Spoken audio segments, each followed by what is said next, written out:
Hello, আসসালামু আলাইকুম।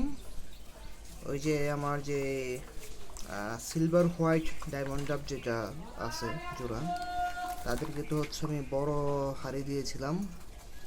দেন তারা দেখলাম হচ্ছে বড় হাড়িতে কুট খড়কুটা না নিয়ে তাদের যে খাবারের পাত্র আছে সেটাতে জমা দিতে চাচ্ছিল। তার মানে বোঝাই যাচ্ছে যে তারা হচ্ছে সেই বড় হাড়িটা রিজেক্ট করেছে। তো বড় হাঁড়িটা তারা যেহেতু রিজেক্ট করছে, আর খাবারের পাত্রে তো হচ্ছে খড়কুটা টানার জন্য আসলে দেওয়া যায় না।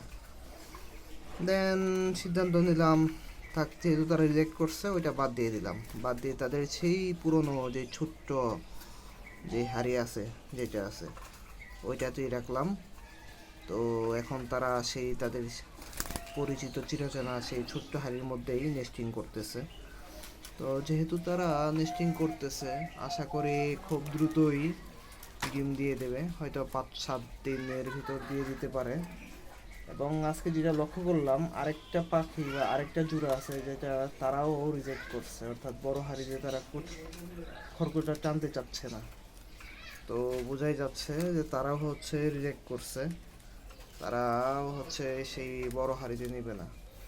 বড় হাড়িটা আনার মূল কারণ ছিল হচ্ছে যেন পাখি যে ডিম নষ্ট করে বা হচ্ছে ছোট হাঁড়ি থেকে, মানে এই যে ছোট ইয়া থেকে ফেলে দেয় ডিমটা, যেন ডিম আর না পড়ে যায়, এই জন্য বড়টা দিয়েছিলাম।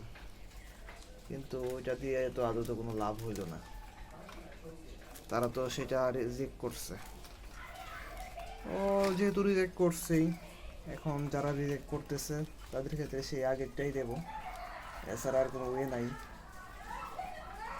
দেখা যাক তারা কি করে।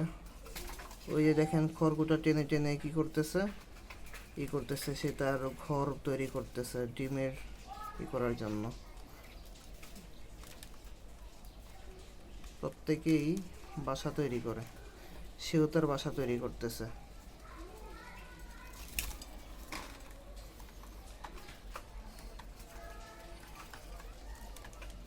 ঠিক আছে, ওই যে খড়কুটা খুঁজতেছে।